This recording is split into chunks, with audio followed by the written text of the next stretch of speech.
Our two-stage liquid-fueled launch vehicle is in position at Space Launch Complex 40. Now, while the booster supporting today's mission is flying for the second time, today marks the first time that SpaceX is supporting a U.S. Space Force mission with a reused booster. And to top it off, this particular booster debuted right here on Slick 40 for last year's GPS-3 Space Vehicle 4 mission. Now, if you're new to our webcast or are unfamiliar with the Falcon 9, what you see at the bottom two-thirds of the vehicle are soot markings from its previous flight. These markings are located on what we call the first stage. The first stage's primary role, with the help of its 9 Merlin engines, is to accelerate the vehicle all the way to the edge of space, where it will then drop off the second stage carrying the payload. They're called a fairing. Inside that structure is where the GPS-3 satellite is currently sitting. The two fairing halves are safely encapsulating the satellite to protect it from aerodynamic heating, loads, and contamination during ascent. I'm John Innsbrucker, Falcon Principal Integration Engineer. The launch vehicle and satellite vehicle teams are ready for launch as we approach T-minus 10 minutes, 45 seconds to liftoff. This is our 4th GPS launch, and all 4 have been from Space Launch Complex 40. We're down to just 10% probability of violating launch weather requirements. The only thing we've been looking at is upper altitude wind shear. That looks good right now, so we expect we're going to be good for the last 7.5 minutes of the countdown. Weather conditions are also looking good for the booster landing on our drone ship and for the fairing recovery. Obscured a little bit with the LOX vapor. The strong back retract sequence has begun. Now, once the clamp arms are open, the strong back will retract away from the rocket slightly, just under 2 degrees. And then as the Falcon 9 lifts off, the hydraulic arms will pull the strong back farther away. There's not much motion, but you can see we're getting a little bit of gap opened up between the strong back and the Falcon 9.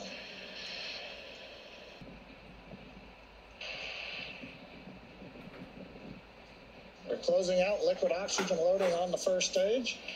Falcon 9 and GPS teams are continuing to track no issues for launch. The weather continues to look good. The range is ready to support. Pull up the strong back to the second stage. And that's creating the large white cloud you see around the strong back. Pressure from that ultra-cold LOX line is vented overboard, and it meets up with the warm, moist Florida air. Now our next event will be startup called out at T-minus 1 minute. At that point, the first and second stage computers on Falcon 9 are executing stored programs to prepare the rocket for flight, leading to ignition of the Merlin engines at T-minus 2 seconds and liftoff at T0.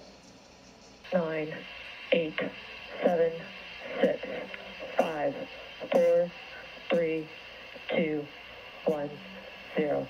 Ignition and liftoff. Go Falcon, go GPS.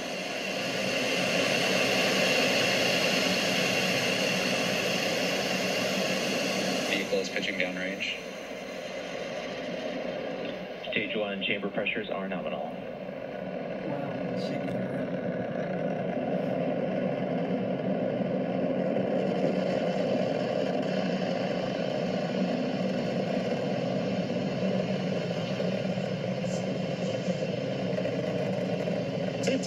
T plus 36 seconds. SpaceX launch engineers report nominal conditions on Falcon 9.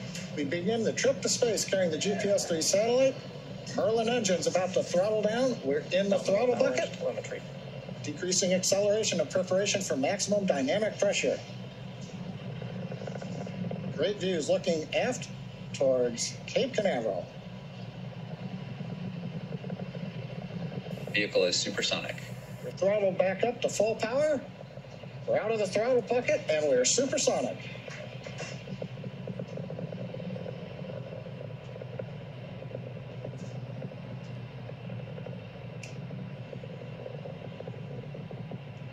Now, from here on, even though velocity is rapidly increasing, the atmospheric density is decreasing. That's resulting in less loads on the Falcon 9. You've heard the call out. We're through max Q, so the loads are now decreasing on the launch vehicle.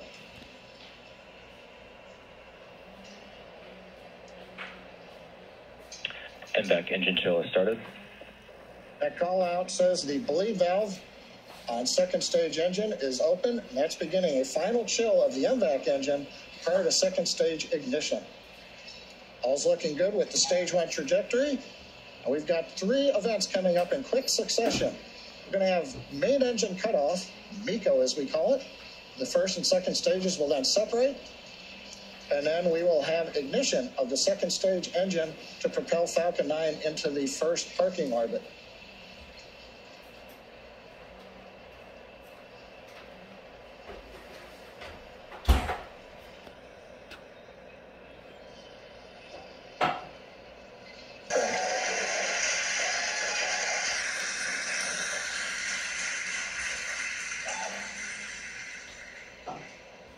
And we've got, as you can hear the cheering in the background, successful stage separation. Second stage is now under power of the single Merlin vacuum engine. You may have noticed some curved pieces of metal come off the end of the nozzle right after ignition. That's normal. These are ground handling tubes. Following nominal trajectories. They're not needed in flight. We hear the call out, we're following nominal trajectory. With the left side of your screen, you can see the first stage grid fins. The titanium grid fins have deployed. Coming up next, fairing separation.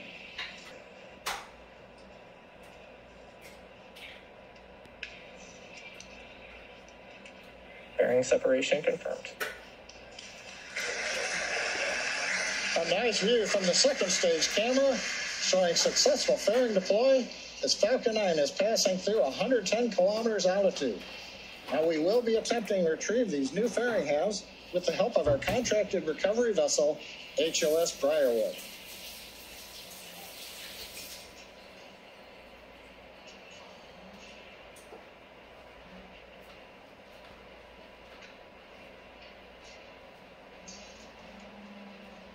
Now currently Falcon 9 second stage heading northeast along the U.S. coast. We are sending telemetry down through the SpaceX Bermuda ground Both station. vehicles continue to follow nominal Now, as we trajectory. pass 4 minutes and 20 seconds into flight, all systems are go. Acquisition signal Bermuda. As Falcon 9 carries GPS into space. Currently in the first of 2 planned MVAC burns for satellite deployment. You can see from the live views on your right, the second stage MVAC engine is burning. And there on your left is a live view of the Falcon 9 first stage as it's preparing to re-enter the Earth's atmosphere. In just a few seconds here, listen for the call out. Stage 1 flight termination system is safe. Stage 1 energy burn has started. You heard the call out and you can see on your screen, stage 1 entry burn has started. This burn lasts about 30 seconds. Entry burn shut down. We did have a successful stage 1 entry burn there. And now while Falcon 9 Both makes vehicles continue to follow nominal trajectories. While Falcon 9 makes its way back to Earth, you may notice that there are different soot markings on the outer covering of the rocket. You can maybe just see them on your screen on the left there. Now, if you've ever wondered how these markings are formed, the soot is generated when the carbon-based rocket-grade kerosene, or RP1, burns. And since our re-entry occurs engines first, the booster flies through its own plume, which deposits the soot on the rocket. Wing burn has started.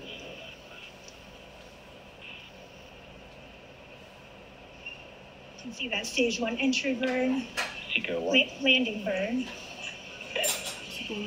and Seco 1. There's the first stage coming in. Amazing.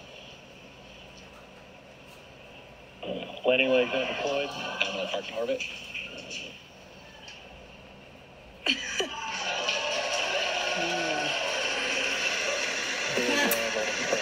What a beautiful view of that first stage landing into a nominal orbit. You can hear the cheering in the background. Everyone's really excited. We did, again, have a confirmation of a nominal orbital insertion. And, of course, we saw that beautiful landing of our Falcon 9 first stage on our drone ship, just to read the instructions. And there you have it. You've just witnessed Falcon 9's 19th landing for this year and SpaceX's 88th overall successful recovery of a first stage. And now at this time, our mission isn't over just yet. The second stage is now embarking on its first coast phase.